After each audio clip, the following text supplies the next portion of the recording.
querido, minha querida, seja bem-vindo, seja bem-vinda ao programa Em Frente, que nesses últimos episódios nós estamos falando a respeito de dízimo. Dízimo é uma coisa, não é muito fácil de falar, ainda mais por um pastor, sou o pastor Silas de Souza, aqui da IPI de Rolândia, porque quando a gente vai falar de dízimo, os pastores principalmente, há uma grande problemática de as pessoas pensarem de que dízimo é algo que a igreja cristã e evangélica especificamente inventou.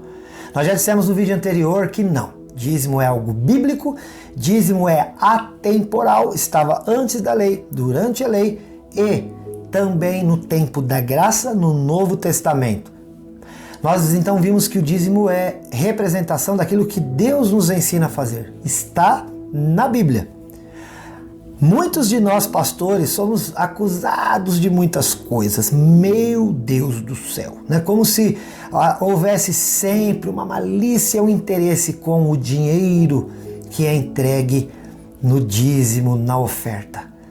Olha, eu quero falar com você sobre essas coisas, que elas são tão importantes.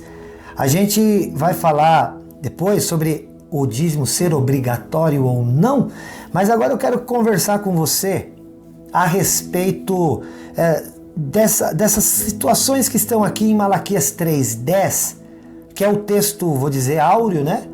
Do dízimo e da oferta. Malaquias 3:10 que diz: tragam todos os dízimos à casa do tesouro, para que haja mantimento na minha casa, e provai-me nisto, diz o Senhor dos Exércitos, se eu não vos abrir as janelas dos céus, e sobre vocês derramar uma bênção sem medida. Você sabe que há muita gente que fala assim: olha, os pastores enganam vocês, porque a Bíblia nunca disse que dízimo era dinheiro. Você está vendo que ele está dizendo, ó, trazei todos os dízimos à casa do tesouro. Depois, no versículo 10, ele vai dizer que a maldição se não entregar o dízimo. No versículo 9 e no versículo 10 ele vai falar isso, e no versículo 10 ele ainda vai acrescentar dizendo que haveria um devorador, que nós vamos falar disso também em algum momento. Mas eu quero falar com você agora aqui sobre essa dúvida que algumas pessoas trazem para nós a respeito se o dízimo, pastor, eu sou perguntado, o dízimo não era dinheiro, algumas pessoas dizem. O dízimo, pastor, sabe o que era? O dízimo era comida. Tanto que, o que Malaquias está dizendo? Trazei todos os dízimos à casa do Senhor, ou casa do tesouro, para que haja mantimento na minha casa. Aí ele fala, e provai-me nisto, né? Se eu não abrir as janelas dos céus e derrame sobre você uma bênção sem medida. Agora, ele está dizendo para que haja mantimento. Quando eu falo mantimento, o que vem na tua cabeça? De modo geral, na minha cabeça, eu cresci ouvindo na minha casa que mantimento era comida. Tá certo. Mantimento é para manter, né, a vida. Verdade, tá certo. Mas olha só, as pessoas usam muitas vezes de palavras, eu estou usando esse termo, né, levianas.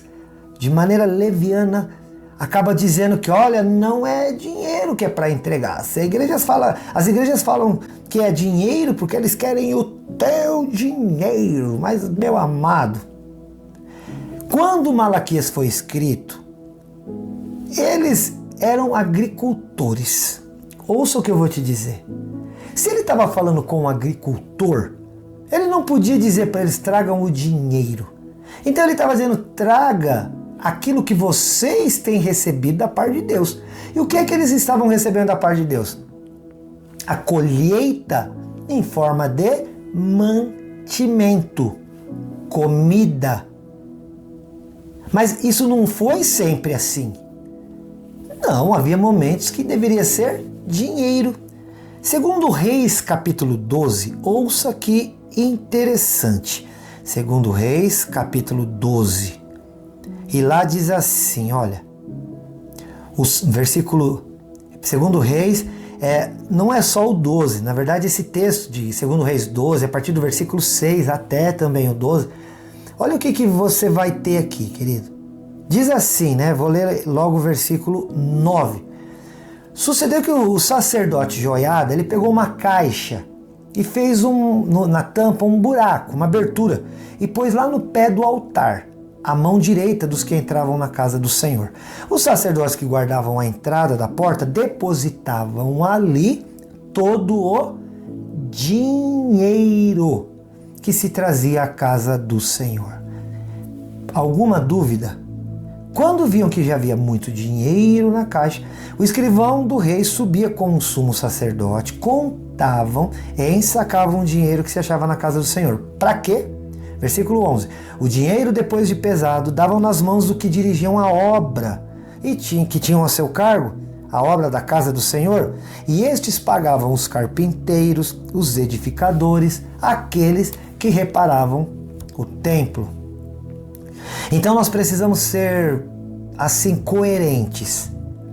A palavra de Deus, como eu disse em algum momento, no vídeo anterior, a palavra de Deus, querido, ela é nos dirigida de duas maneiras, Ela é nos dirigida de uma maneira circunstancial e cerimonial no começo, e depois ela é nos dirigida de uma maneira moral.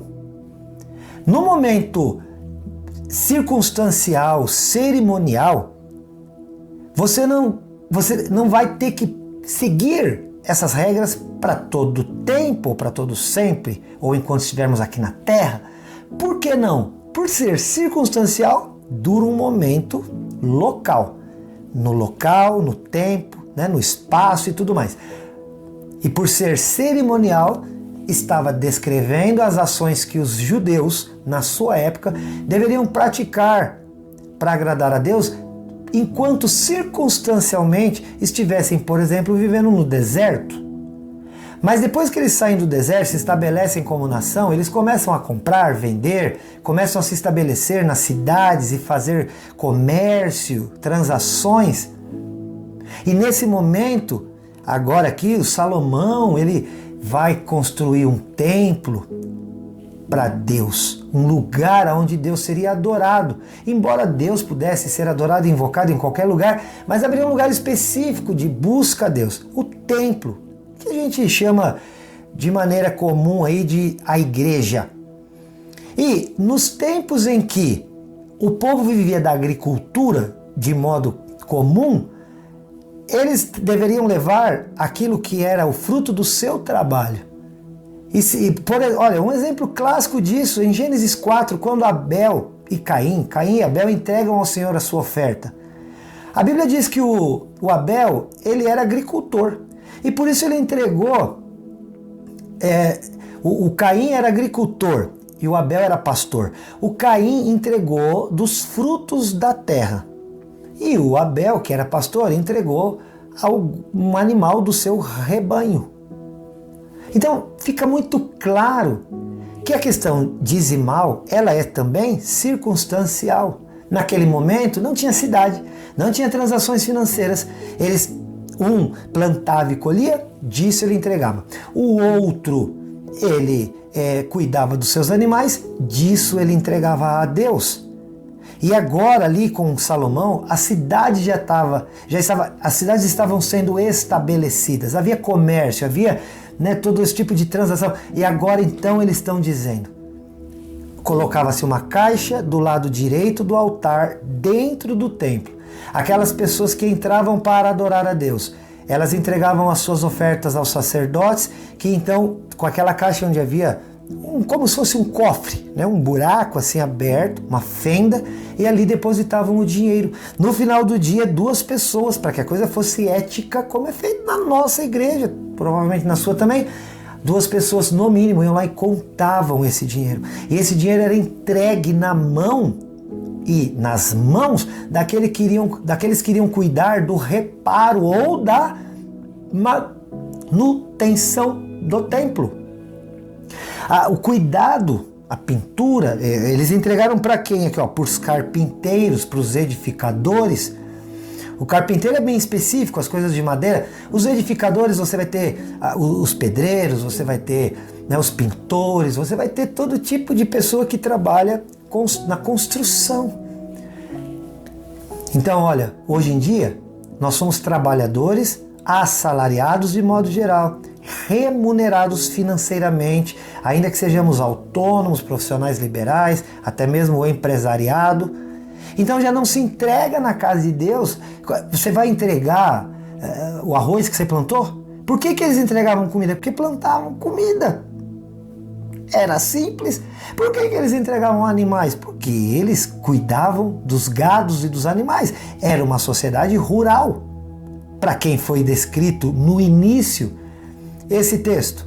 Agora, aqui onde é a cidade, as pessoas trabalham, são assalariadas e fazem disso a sua vida, agora elas entregam na casa de Deus o dinheiro. Este dinheiro vai servir para quê? Para ir na mão do sacerdote, para ele fazer o que ele quiser? Não. Esse dinheiro vai para manter a obra, a casa de Deus. É assim até hoje. Ah, mas a igreja tal faz... Querido, eu estou te dizendo da Bíblia. Se igreja é essa ou aquela, se você conhece esse ou aquele pastor que faz isso ou aquilo com o dinheiro da igreja, olha, eu não estou aqui para julgar. Eu também não conheço todas as práticas de todas as igrejas, eu conheço a da minha, você conhece a da sua, você conhece, né, de como você vive. E eu posso te afirmar que nós seguimos a Bíblia Sagrada. E a Bíblia Sagrada diz para que sim, recolhêssemos os dízimos e as ofertas, que sim, entregássemos esses valores para que a casa de Deus fosse mantida. Olha, eu tenho usado esse exemplo na igreja. Por que é dinheiro e não comida hoje? A gente entrega comida também, vou te dizer depois. A gente entrega dinheiro, querido, porque a luz que está iluminando aqui, olha, e que está carregando essas imagens para você, a energia elétrica, ela é paga com arroz, feijão, açúcar, óleo, sal. Não, dinheiro. Você vai no banco e paga. Na igreja também. A companhia de energia não fala para nós, olha, custou 5 quilos de arroz, a sua energia. Nem na minha casa, nem na tua, nem na igreja, por favor. A companhia de telefone também não diz, olha, você deve 3 quilos de café. Não! Da mesma forma a água e assim tudo. Aqueles que trabalham fazendo reparos na casa de Deus não chegam no final do dia para me dizer, pastor, acabei o meu serviço e eu vim buscar aqui o meu quilo de açúcar. Você sabe que não é assim.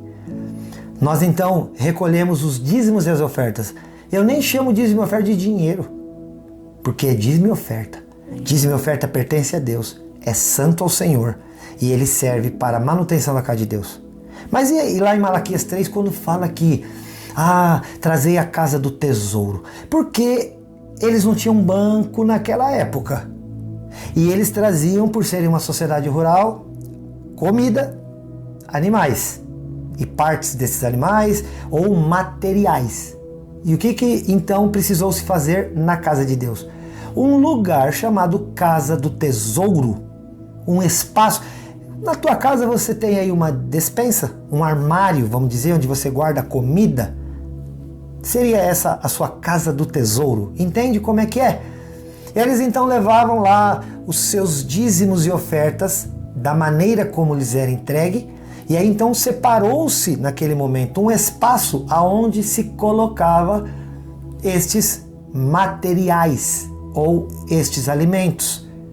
Então é muito fácil de entender, muito simples de absorver esse conhecimento.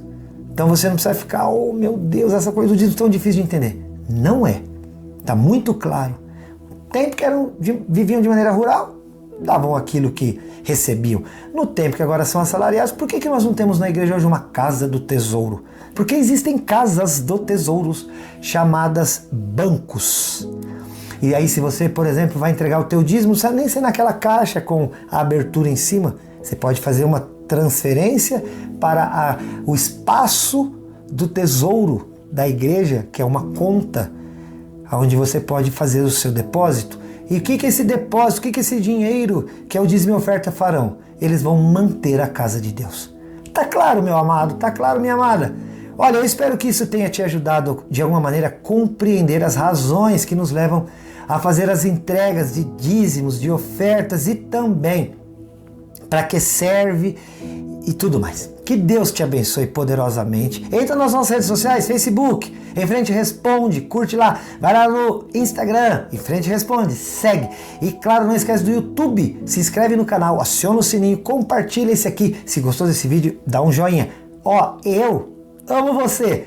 Até o próximo. Tchau.